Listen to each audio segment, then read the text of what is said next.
naririnig natin sa mga depensa ng mula sa mga kritiko dito sa side po ng gobyerno, pag meron pong mga halimbawa kagaya po dito sa mga inilahad ni Congressman Zaldico, meron silang mga depensa ng gobyerno at iba pa na pagpuna sa pamamalakad ng gobyerno, yung mga kataga, lagi natin itong naririnig, fake news at destabilisasyon. Nakikita niyo po ba na ito yung kanilang pinapalutang na mga issue, panakip, at hindi ba ito mapapansin ng taong bayan? Kumbaga parang magiging katanggap-tanggap ba ito palagi? Kasi lagi nating naririnig ito pag merong mga accusation, fake news, AI, dapat tayong mag-ingat sa fake news, parte yan ng destabilisasyon, tapos nandun yung kaakibat ng banta ng kaso. Sa side ni Congressman Zaldico, maliban sa detalyado, kumbaga parang mas marami siyang details yung mga senaryo, yung mga ganap no, sa mga allegation niya, inilalahad niya. Tapos meron pa siyang pinapakita mga numero, meron pa siyang mga pinapakitang mga larawan. Pero dito sa side ng depensa, fake news, destabilisasyon yan, wag paniwalaan, pauwiin yan dito. Hindi tumbok yung yung kanyang pagtugon dito po sa naging akusasyon, Prof. So, yun nga po, tama po kayo dyan. Laging ang naratibo is fake news at saka destabilisasyon. Ngayon, tandaan din natin na maging critical tayo. At some point, naging malapit at naging kaalyado nila si Zaldico.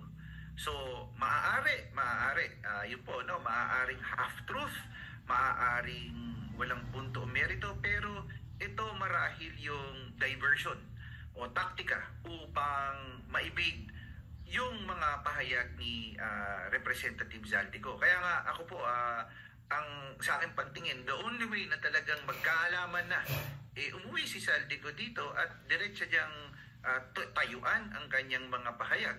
At doon malalaban. Kasi ito rin din ho yung sa akin pagtingin bagamat may half-truth, ipagpalagay na natin, o bagamat may diin o bigat ang aligasyon ni former Representative Zaldico, bagamat aligasyon pa lamang siya,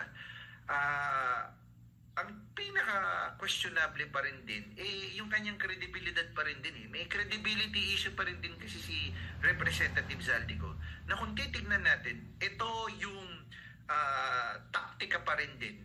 Dahil credibility-wise, may issue din si Zaldico So, yung perception pa rin din ng mga mamamayang Pilipino, bakit ka umalis? Bakit ngayon ka lang nagpahayag ng ganyan? Noong mga panahon na ikaw napapakinabangan o gamit na gamit, tumigil ka o tumahimik ka. O di kung totoo yan, itong mga akusasyon sa ito, magpapahayag ka ng ganyan, una hindi sa video, pumunta ka dito sa Pilipinas, and so on, basically, bumalik ka dito sa Pilipinas, harapin mo, that's the only way to redeem his credibility. Kasi at the end of the day, kaya may opening doon sa sa pahayag palagi ni Representative Zaldico is the issue of his credibility as well. Kaya yung atake at yung communications para sa lagin, klarong-klaro, madali mong i-divert into fake news, into whatever issue of destabilization. Opo, dito naman po sa issue ng pag may pupuna, may mga pagtatanong, may mga critics sa gobyerno, abay, DDS agad.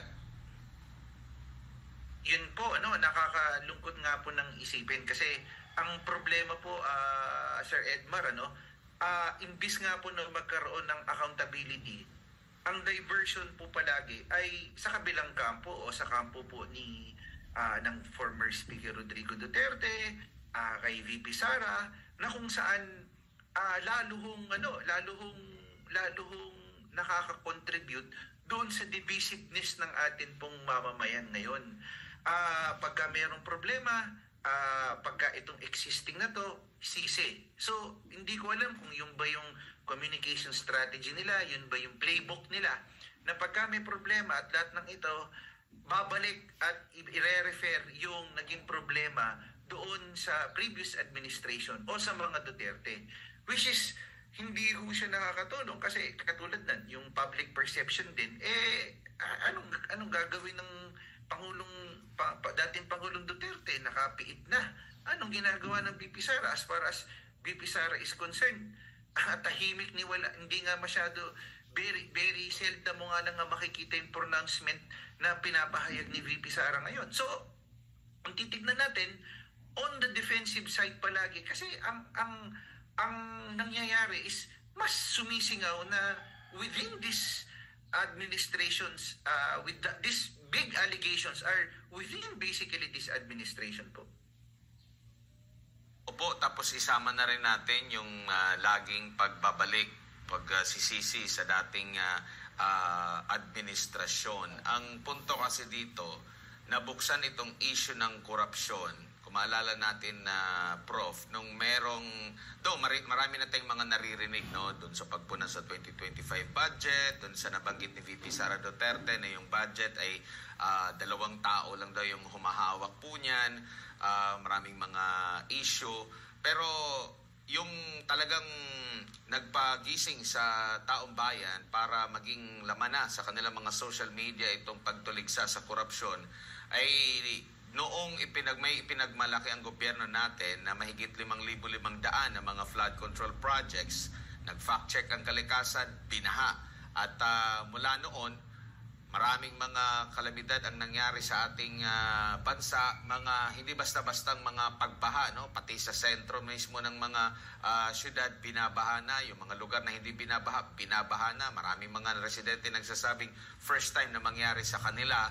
Sa gitna ito ng mga ipinagmamalaking flood control projects. Tapos ngayon, sisisihin naman nila yung nakalipas po. Prof, nakikita nyo po ba na kasi ang tingin din ng ating mga kababayan, ginawa ito ng gobyerno na, 'di ba, ang isa din sa kanilang parang notion na pinamumuka nila ngayon na sila yung nag-umpisa sa paglaban sa korupsyon, nag-imbestiga sa pamumuno ng Pangulong Bongbong Marcos. Yun yung lagi nilang inuulit ulit po, Prof. Pero parang ang problema ngayon is yung tinatawag na exit strategy.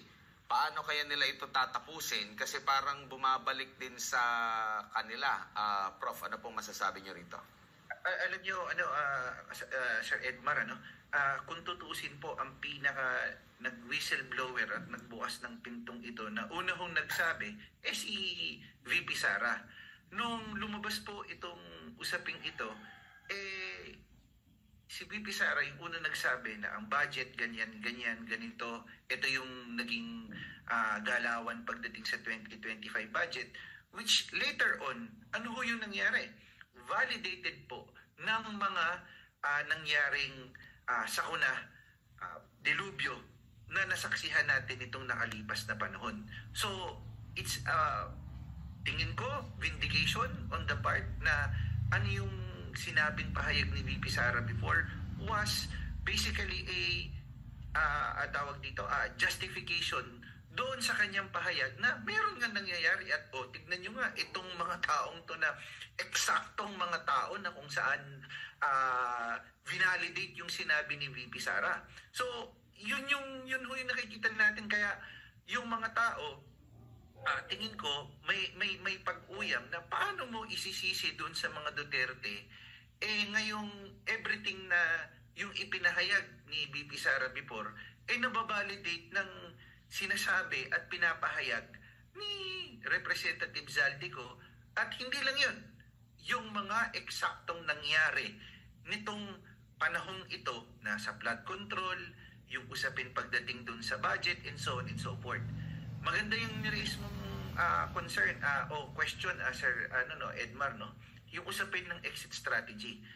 Hindi ko alam kung may exit dito. Sa lalim nito at sa laki at lalim ng mga tao at laki ng mga taong involved, I don't know what will be the exit strategy or if there is any strategy to begin with. Ang tingin ko lang, ang basa ko lang, ang low-lying fruit na laging estratehiya, pag may problema, isisi palagi sa nakalipas na administrasyon. Pero na siya, tingin ko pababa na, pa-plateau hanggang sa pa-decline na siya. Kasi ang mga taong bayan, critical ang mga Pilipino, matatalino at saka napakalalim mag-isip ng mga Pilipino. Paano mo magiging exit strategy ang mga Duterte na ibunton o isisi sa kanila? Lahat ng nangyayaring ito, iba yung nagiging source na ng information. At base na sa mga investigasyon ng kung anong meron ngayon, ito na yung lumalabas. Ang pinakamalaking hamon dito, pinakakawawa yung taong bayan po. Opo, Prof, may iba pa nga nagsasabi na ito nga daw si Zaldico nagagamit o ginagamit daw ng mga Duterte, ng mga DDS, itong si VP Sara Duterte, may kinalaman daw sa paglabas sa kanya. Naniniwala ba kayo sa mga ganung mga naratibo? Ako, parang ako tatanungin, napakahirap kong paniwalaan. Kasi paano magiging kaalyado ng mga Duterte si Zaldico? Kung matatandaan ho natin, number 1 ho siyang kritiko ng mga Duterte, lalo na ni VP Sara. Ako, tingin ko, basa ko lang po, survival mode ito sa parte ni Zaldico. Sapagkat, yun nga po, naghahanap sila ng po pwedeng sisin. Yun nga po, yung poster boy, ika nga. At naramdaman niya ho yun, so talagang inilabas niya na ho yung kanyang nalalaman. Tingin ko, yung basihan o ang motivation dito ni Zaldico is to basically to survive. Otherwise, siya ho ang sasagap lahat ng problema pong ito. At siya ho ang sasalo lahat ng ito base dun sa kung paano fine-frame yung takbo ng mga bagay-bagay. Siya yung technically, siya yung magiging scapegoat o sacrificial lamb ho nito. Huli na lang, so dapat hindi ito walang bahala yung mga aligasyon ni dating Congressman Zaldico sa tingin po nila. Tama po, at higit sa lahat, pati siya mapanagot din. So, hindi naman ho, porket siya nagsiwalat, siya, wala na rin ding pananagutan. May accountability ka rin kasi ikaw ang chairman ng komite. Di kung wala kang, kung ayaw mo yan, di right there and then, bumitiw ka. Pero hindi, pinayagan mo. You allowed it. And hindi mo rin din, kasi tingin ko po, hindi mo pwedeng sabihin palagi na napag-utusan lamang po ako, sumusunod lamang po ako. Tingin ko po laging there's always a choice to do or not to do, and to choose good and to choose the betterment of the Filipino people. But of course, power and whatever his reasons may be, it became, it got the best of him. So, yun lamang po. Ayan, scapegoat at poster boy, ayan si Zaldico. Actually, mga boss, kung ito opinion ko lang, pagka halimbawa ako naman sa kalagayan ni Zaldico, sim ang gagawin ko, mga boss. Hindi ako pwedeng umuwi ng Pilipinas sa ngayon kasi alam mo na yung mga idinawit o nadawit dyan sa paglalantad niya sa kanyang video ay makapangyarihang tao yan sa Pilipinas. So ano lang naman si Zaldico kung tutuusin, mga boss. So sa tingin ko, there is a time na talagang uuwi yan si Zaldico dito sa Pilipinas para patunayan at mag-sworn statement siya o dyan sa mga ibinunyag niya. Ayan. So sa ngayon kasi normal na talagang patatahimikin yan. Kung halimbawa man uuwi yan ng Pilipinas, sigurado baka makagaya yan ni Ninoy. So tama lang yung ginawa niya. Para sa akin, opinion ko lang kasi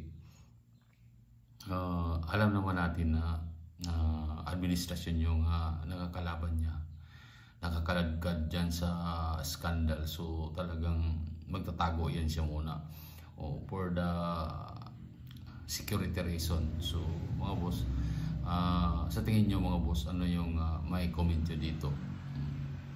Kung meron kayong may comment dyan, ayan, paki-comment sa baba at huwag kalimutan pindutin yung subscribe button dyan sa baba. Ayan, maraming salamat.